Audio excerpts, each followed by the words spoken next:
নমস্কাৰ এই মুহূৰ্তত আহি পৰিছে খন্দিয়াৰ কেইবাটাও গুৰুত্বপূৰ্ণ খবৰ। আজি ৭ জুলাই অসমৰ লগতে ভাৰতৰ বিভিন্ন প্ৰান্তৰ পৰা খন্দিয়াৰ কেইবাটাও খবৰ আহি পৰিছে। এই মুহূৰ্তত জনাই আছো এটা গুৰুত্বপূৰ্ণ খবৰ। ড্ৰাগছ বেপাৰীসকল হত্যাকাৰী।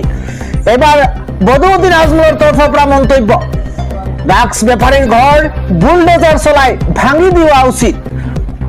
বদৰুদ্দিন আজমলে মন্তব্য কৰিছে, কৈছে ড্ৰাগছ বেপাৰীসকল হৈছে হত্যাকাৰী। ড্ৰাগছ বেপাৰীৰ ঘৰ বুলডোজাৰ লগাই ভাঙি দিব লাগে। আন এটা খবৰ হৈছে এআইইউডিএফৰ বিধায়ক মুজিবুৰ ৰহমানে কয় যে বাংলাদেশ চিনি নোপোৱা মানুহক বাংলাদেশলৈ পঠিয়াই দিছে। পুছবেকৰ নামত খিলঞ্জীয়া মানুহক চৰকাৰে টাৰ্গেট কৰিব নালাগে। এদৰে আজি মন্তব্য কৰিছে এআইইউডিএফৰ বিধায়ক মুজিবুৰ ৰহমানে। পৰৱৰ্তী খবৰ, বিধায়ক তানজিল হুছেইনে অখিল গগৈক কটাক্ষ কৰিছে। অখিল গগৈক কটাক্ষ কৰি বিধায়ক তানজিল হুছেইনে কৈছে যে বিধানসভাৰ সদনত আমি এইখন কিতাপৰ নিয়ম মানি কথা কওঁ, কিন্তু অখিল গগৈয়ে এই কিতাপখনৰ ৰুল ফলো নকৰে। বিধানসভাৰ সদনত আমি এইখন কিতাপৰ নিয়ম মানি কথা কওঁ, কিন্তু অখিল গগৈয়ে এই কিতাপখনৰ ৰুল ফলো নকৰে। বিধায়ক তানজিল হুছেইনৰ দৰে কটাক্ষ কৰিছে অখিল গগৈক। পৰৱৰ্তী খবৰ, বিধানসভাখন প্ৰতিবাদস্থলী নহয়। প্ৰতিবাদ যদি কৰিবলৈ হয় তেন্তে চচল ৰেডি আছে। গুৱাহাটীৰ চচলত গৈ প্ৰতিবাদ কৰক। বিধানসভাত উত্থাপন নকৰা কথাৰে বাহিৰত নাটক কৰিব নালাগে। অখিল গগৈৰ লাইফ জেকেট পিন্ধি কৰা প্ৰতিবাদক লৈ আজি সদনত মন্তব্য কৰিছে মন্ত্ৰী পীযুষ হাজৰিকাই। আন এটা খবৰ হৈছে অখিল গগৈয়ে কিছু আননেচেচাৰী তৰ্ক কৰি থাকে। তেওঁৰ মাতটো ডাঙৰ কাৰণে সদনৰ বাহিৰত গৈ হুলস্থুল কৰি থাকে। অখিল গগৈ সন্দৰ্ভত এইদৰে মন্তব্য বিৰোধী দলপতি ৱাজেদ আলী। আন এটা খবৰ হৈছে আজি এক ঐতিহাসিক ৰায়দান ন্যায়ালয়ে প্ৰদান কৰিছে। উচ্চ ন্যায়ালয়ৰ তৰফৰ পৰা এক বৃহৎ ৰায়দান। ৩৮ জনক ফাঁচীৰ আৰু 11 জনক যাৱজ্জীৱন কাৰাদণ্ড বিহা হৈছে। এটা বিগ ব্ৰেকিং নিউজ। দেশত নজিৰ সৃষ্টি কৰিছে উচ্চ ন্যায়ালয়ৰ এক বৃহৎ ৰায়দানে। দেশত নজিৰ সৃষ্টি কৰি উচ্চ ন্যায়ালয়ৰ বৃহৎ ৰায়দান। ডাঙৰ খবৰ এই মুহূৰ্তত একেলগে ৩৮ জনক ফাঁচীৰ হুকুম দিছে ন্যায়ালয়ে আৰু 11 জনক যাৱজ্জীৱন কাৰাদণ্ড বিহিছে ন্যায়ালয়ে। দেশ কঁপোৱা ধাৰাবাহিক বিস্ফোৰণৰ শাস্তি ঘোষণা কৰা হৈছে। এটা গুৰুত্বপূৰ্ণ খবৰ, 2008 চনৰ আহমেদাবাদত ধাৰাবাহিক বোমা বিস্ফোৰণ হৈছিল আৰু মৃত্যু হৈছিল ৫৬ গৰাকী লোকৰ আৰু আহত হৈছিল ২০০ৰো অধিক। আৰু সেই ঐতিহাসিক ৰায়দান আজি প্ৰদান কৰিছে ন্যায়ালয়ে। ১৮ বছৰৰ অন্তত গুজৰাট উচ্চ ন্যায়ালয়ৰ তৰফৰ পৰা এই ঐতিহাসিক ৰায়দান প্ৰদান কৰা হৈছে। ২০২২ চনত বিশেষ আদালতে দিয়া ৰায়কে বাহাল ৰাখিলে উচ্চ ন্যায়ালয়ে। আহতসকললৈ ৫০,০০০ টকাৰ ক্ষতিপূৰণৰ নিৰ্দেশ দিছে আদালতে। ৪৮ গৰাকীকৈ দোষীক শাস্তিৰ লগতে ২,৮৫,০০০ টকাকৈ জৰিমনা আদালতৰ। দেশত এক নজিৰ সৃষ্টি কৰি উচ্চ ন্যায়ালয়ে দিছে এক বৃহৎ ৰায়দান। সন্ধিয়াৰ পৰৱৰ্তী খবৰ, আকৌ বাঢ়িব মোবাইল ৰিচাৰ্জৰ মূল্য। সাজু হওক দেশৰ কোটি কোটি জনতা। এই মুহূৰ্তত এটা দুখবৰ, কিয়নো দেশৰ কোটি কোটি মোবাইল গ্ৰাহকৰ বাবে দুখবৰ আহি পৰিছে। আকৌ বৃদ্ধি পাব মোবাইল ৰিচাৰ্জৰ মূল্য। এটা ব্ৰেকিং নিউজ, ১২% পৰা ২০% পৰ্যন্ত বৃদ্ধি পাব মোবাইল ৰিচাৰ্জৰ মূল্য। জিঅ' এয়াৰটেলৰ গ্ৰাহকে অধিক দামত কিনিব লাগিব ৰিচাৰ্জ প্লেন। এটা ব্ৰেকিং নিউজ, আগন্তুক ৩-৪ মাহৰ ভিতৰত নতুন ৰিচাৰ্জ প্লেন ঘোষণাৰ সম্ভাৱনা আছে। ২৯৯ টকাৰ ৰিচাৰ্জ হ'বগৈ এতিয়া ৩৪৪ টকাৰ পৰা ৩৭৯ টকা পৰ্যন্ত।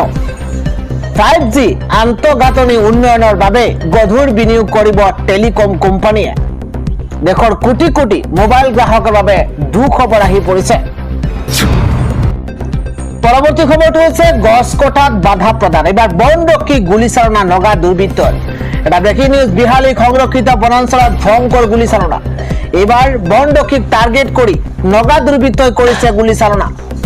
গছ কটাত বাধা প্ৰদান কৰাৰ বাবে এই কাণ্ড সংঘটিত হৈছে। বিহালী সংৰক্ষিত বনাঞ্চলত অৰুণাচলী দুৰ্বৃত্তই আক্ৰমণ কৰিছে বনৰক্ষীক। বিহালী সংৰক্ষিত বনাঞ্চলত অৰুণাচলী দুৰ্বৃত্তই আক্ৰমণ কৰিলে বনৰক্ষীক। নগাৰ ভয়তে পলায়ন কৰিছে অসমৰ বনৰক্ষীয়ে। মোবাইলৰ কেমেৰাত বন্দী হৈছে শিহৰণকাৰী দৃশ্য। পৰৱৰ্তী খবৰ, অসমৰ চৰকাৰী শিক্ষা খণ্ড এই চৰকাৰখনে শেষ কৰিছে। ৰাজ্যৰ শিক্ষা ব্যৱস্থাক লৈ আজি খৰব হৈ পৰিছে অখিল গগৈ। এই মুহূৰ্তত এটা বিগ ব্ৰেকিং নিউজ। অসমৰ চৰকাৰী শিক্ষা খণ্ড শেষ, ধ্বংস কৰি পেলাইছে। চৰকাৰী শিক্ষা খণ্ডৰ অৱস্থা সাংঘাতিকভাৱে বেয়া হৈছে। ৰাজ্যৰ বিজেপি চৰকাৰখনে চৰকাৰী শিক্ষা খণ্ডক শেষ কৰি পেলাইছে। ৰাজ্যৰ শিক্ষা ব্যৱস্থাক লৈ গুৰুতৰ অভিযোগ উত্থাপন কৰিছে বিধায়ক অখিল গগৈয়ে। সংবাদমেল যোগে ক্ষোভ উজাৰিছে বিধায়ক অখিল গগৈয়ে। শিক্ষামন্ত্ৰী ৰনোজ পেগুক চেলেঞ্জ দি পদত্যাগৰ দাবী কৰিছে। ৰাজ্যৰ শিক্ষা ব্যৱস্থাক লৈ গুৰুতৰ অভিযোগ উত্থাপন কৰিছে বিধায়ক অখিল গগৈয়ে। চৰকাৰী বিদ্যালয়ত শিক্ষাৰ্থীৰ সংখ্যা হ্ৰাস পোৱাক লৈ চৰকাৰক ক্ষুব্ধাৰ সমালোচনা কৰিছে।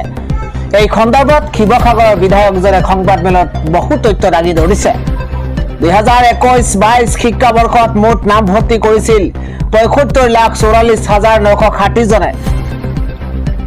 মাত্ৰ এবছৰতে 4,28,060 জনলৈ হ্ৰাস পালে নামভৰ্তিৰ সংখ্যা। 2022-23 শিক্ষাবৰ্ষত এই সংখ্যা হ্ৰাস পায় 71,16,900 জনলৈ। মাত্ৰ এবছৰতেই 4,28,060 জনলৈ হ্ৰাস পালে নামভৰ্তিৰ সংখ্যা। 2023-24 বৰ্ষত বিদ্যালয়সমূহত নামভৰ্তিৰ সংখ্যা 51,89,931 গৰাকী। 2024-25 বৰ্ষত শিক্ষাবৰ্ষত নামভৰ্তিৰ সংখ্যা হৈছে 49,77,163 জন। পূৰ্বৰ শিক্ষাবৰ্ষৰ তুলনাত পুনৰ 2,12,768 জন হ্ৰাস পায় নামভৰ্তি। 2021 পৰা 2025 25,67,797 জনলৈ হ্ৰাস পাইছে নামভৰ্তিৰ সংখ্যা। ইপিনে 7,000 পৰা 11,000লৈকে বিদ্যালয় বন্ধ হোৱা বুলিও অভিযোগ উত্থাপন হৈছে। সংবাদমেলত শিক্ষামন্ত্ৰী ৰনোজ পেগুৰ পদত্যাগৰ দাবী কৰিছে অখিল গগৈয়ে। পৰৱৰ্তী খবৰটো হৈছে আয়াতুল্লাহ আলী খেমেনিৰ শেষ বিদায়ৰ জনসমাগম দেখি আচৰিত হৈ পৰিছে আমেৰিকা। উপস্থিত থকাৰ বাবে ভাৰতক ধন্যবাদ ইৰাণৰ। এই মুহূৰ্তত এটা বিগ ব্ৰেকিং নিউজ। বৃহস্পতিবাৰে ইৰাণৰ পবিত্ৰ চহৰ মাছহাদ চহৰত কবৰস্থ কৰা হ'ব আয়াতুল্লাহ আলী খেমেনিক। আয়াতুল্লাহ আলী খেমেনিৰ শেষ বিদায়ৰ জনসমাগম দেখি আচৰিত হৈ পৰিছে আমেৰিকা। আমেৰিকাৰ বন্ধু ৰাষ্ট্ৰৰ প্ৰতিনিধি উপস্থিত হৈছে শেষ বিদায় অনুষ্ঠানত। এটা ব্ৰেকিং নিউজ। বিশাল জনসমাগম দেখি ডোনাল্ড ট্ৰাম্পৰ মন্তব্য, খেমেনিৰ মৃত্যুত ইৰাণৰ জনতা সুখী হ'ব বুলি ভাবিছিলো, কিন্তু এতিয়া মই এখন বিপৰীত ছবি দেখা পালো। খেমেনিৰ শেষ বিদায় অনুষ্ঠানত উপস্থিত থকাৰ বাবে ভাৰতক ধন্যবাদ ইৰাণৰ।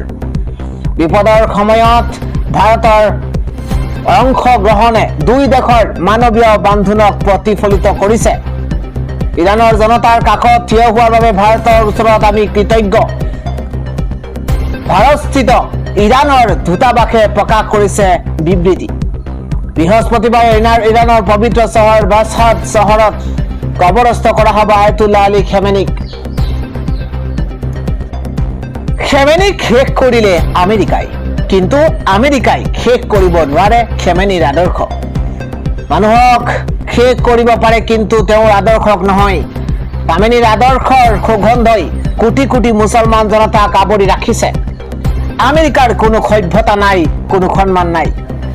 মাৰ্কিন ৰাষ্ট্ৰপতি ডোনাল্ড ট্ৰাম্পক সমালোচনা তেহৰানৰ। এটা বিগ নিউজ। খেমেনিক শেষ কৰিলে আমেৰিকাই, কিন্তু আমেৰিকাই শেষ কৰিব নোৱাৰে খেমেনিৰ আদৰ্শ, এইবুলি মন্তব্য কৰিছে। মানুহক শেষ কৰিব পাৰে, কিন্তু তেওঁৰ আদৰ্শক শেষ কৰিব নোৱাৰে।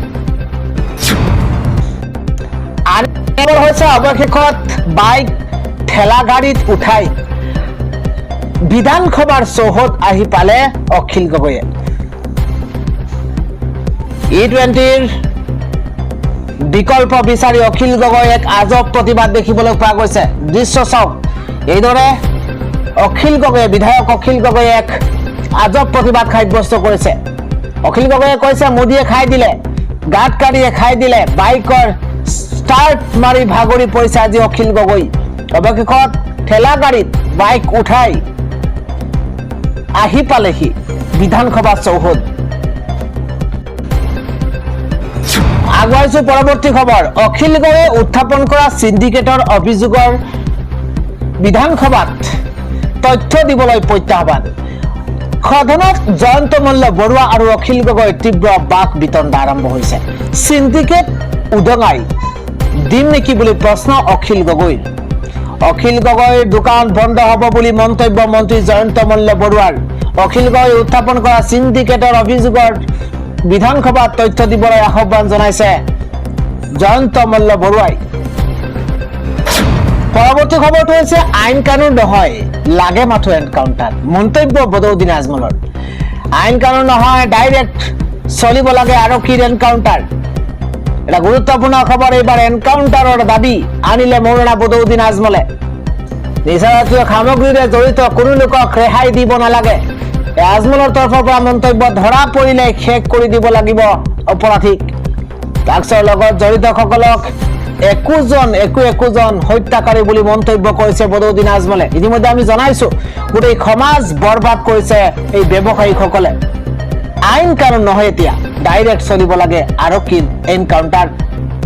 এবাৰে এনকাউণ্টাৰৰ দাবী উত্থাপন কৰিছে মৌলানা বদৰুদ্দিন আজমলে। ইফালে বদৰুদ্দিন আজমলে কৈছে UCC কেৱল এটা ধৰ্মৰ বাবে নহয়, সকলো ধৰ্মৰ বাবে বিৰোধী। এটা ব্ৰেকিং নিউজে মুদ্ৰা জনাইছো, UCCক লৈ প্ৰথমবাৰলৈ বিস্ফোৰণ ঘটাইছে মৌলানা বদৰুদ্দিন আজমলে। UCC কেৱল এটা ধৰ্মৰ বাবে নহয়, সকলো ধৰ্মৰ বাবে বিৰোধী। যদি জনজাতীয় ভাইসকলক বাহিৰ কৰিছে, হিন্দু জৈন সকলোকে বাহিৰ কৰক, কিন্তু সেয়া কৰিব নোৱাৰে, কাৰণ এইখন পৰিকল্পিত আইন। এই আইন কেৱল মুছলমান বিৰোধী নহয়, প্ৰতিটো ধৰ্মৰ বিৰুদ্ধে অনা আইন। মহিলাসকলৰ 8টা স্থানৰ পৰা ধন আদায় কৰে পুৰুষে। এয়া এতিয়াৰ কথা নহয়, সভ্যতাৰ পৰাই এনেদৰেই চলি আছে। মহিলাক ইমান সন্মান দিয়াৰ পাছতো কিয় পৃথককৈ আইনৰ প্ৰয়োজন? কিয় ভাগ কৰা হৈছে পুৰুষ আৰু মহিলাক? যি কথা স্পষ্টভাৱে মই মোৰ গ্ৰন্থত লিখিছো। প্ৰয়োজন হলে ৰাজ্যপালক মই লিখিত আকাৰে দিম। ৰাজ্যপালৰ ওচৰত UCC সম্পৰ্কত অভিযোগ বদৰুদ্দিন আজমলৰ। যদি অসমত UCC আইনলৈ পৰিৱৰ্তনেই হয়, তেন্তে প্ৰতি ধৰ্মৰ লোকক মাতক। কোনো ধৰ্মৰ লোককে এই আইনত সহযোগিতা নকৰে। প্ৰধানমন্ত্ৰী ৰাষ্ট্ৰপতিলৈ স্বাক্ষৰৰ বাবে পঠিওৱাৰ যুক্তিযুক্ততা নাই। বিধানসভা অধিৱেশনৰ মাজতে UCCক লৈ এইদৰে গৰজ উঠিছে মৌলানা বদৰুদ্দিন আজমল। জনাইছো পৰৱৰ্তী খবৰ। জুবিন গাৰ্গে ন্যায় নাপালে সংবিধানৰ পৰা ন্যায় শব্দটো আঁতৰাই দিব লাগে। এটা গুৰুত্বপূৰ্ণ খবৰ এই মুহূৰ্তত জনাইছো, জুবিন গাৰ্গে ন্যায় পাবই লাগিব। ন্যায় নাপালে সংবিধানৰ পৰা ন্যায় শব্দটো আঁতৰাই দিব লাগে। জুবিন গাৰ্গৰ হত্যাকাৰীক ৰেহাই দিলে নহব। এটা ব্ৰেকিং নিউজৰ মুহূৰ্তত জনাইছো, আটাইকেইটা কালপিতক কঠোৰৰ পৰা কঠোৰতম শাস্তি দিবই লাগিব। আদালতৰ ওপৰত আমাৰ সম্পূৰ্ণ বিশ্বাস আছে। ফাষ্ট ট্ৰেক আদালতত এতিয়ালৈকে ভালদৰে বিচাৰ প্ৰক্ৰিয়া চলি আছে। জুবিন গাৰ্গৰ ঘটনাক লৈ এইদৰে মন্তব্য কৰিছে জুবিন গাৰ্গৰ বন্ধু যতীন বৰাই। জুবিন গাৰ্গে ন্যায় পাবই লাগিব। পৰৱৰ্তী খবৰটো হৈছে আয়াতুল্লাহ আলী খামেনিৰ জানাজাৰ সমদলত ইৰাণৰ জনতাৰ শ্লোগান। হত্যা কৰক ডনাল্ড ট্ৰাম্পক, এইদৰে শ্লোগান দিছে।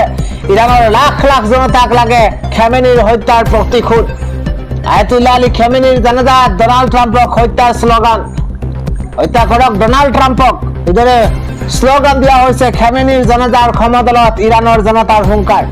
এটা ব্ৰেকিং নিউজ, আত্মসমৰ্পণ নহয় আমেৰিকাৰ বিৰুদ্ধে প্ৰতিশোধ লওক। ইৰাণ চৰকাৰে আপোচ নকৰিব। আমেৰিকাৰ বিৰুদ্ধে লওক একশ্যন, আমি লগত আছো। আপোচ অথবা আত্মসমৰ্পণ নহয়, আমাক কেৱল প্ৰতিশোধ লাগে। জানাজাৰ সমদলৰ মাজতে ডনাল্ড ট্ৰাম্পৰ পুতলিকাক ফাঁচি দিলে জনতাই। ইৰাণী জনতাৰ গৰ্জনত কঁপিছে সমগ্ৰ বিশ্ব। ইৰাণৰ লাখ লাখ জনতাক লাগে খামেনিৰ হত্যাৰ প্ৰতিশোধ। পৰৱৰ্তী খবৰটো হৈছে কৃষি বিষয়াক ধমক দিছে আজি মন্ত্ৰী পীযুষ হাজৰিকাই। মন্ত্ৰী পীযুষ হাজৰিকাই কৈছে কামত মন দিয়ক, এমাহ সময় দিছো। মন্ত্ৰী পীযুষ হাজৰিকাৰ ধমক এইদৰে, কামত মন দিয়ক, এমাহ সময় দিছো। কথা আৰু কামৰ সংগতি ৰাখক। এনেই কথা কৈ থাকি লাভ নাই, কাম কৰক। কামত মন দিয়ক, এমাহ সময় দিছো। এনেই কথা কৈ লাভ নাই। কৃষি বিভাগৰ দায়িত্ব লৈয়ে একশ্যন মোডত আজি মন্ত্ৰী পীযুষ হাজৰিকা। যিখন জিলাৰ পাৰফৰ্মেন্স বেয়া হ'ব তাত মই নিজেই গৈ কেম্প কৰিম। মই যদি কেম্প কৰিলে কিবা গণ্ডগোল ওলাল তেন্তে কথা বেয়া হ'ব।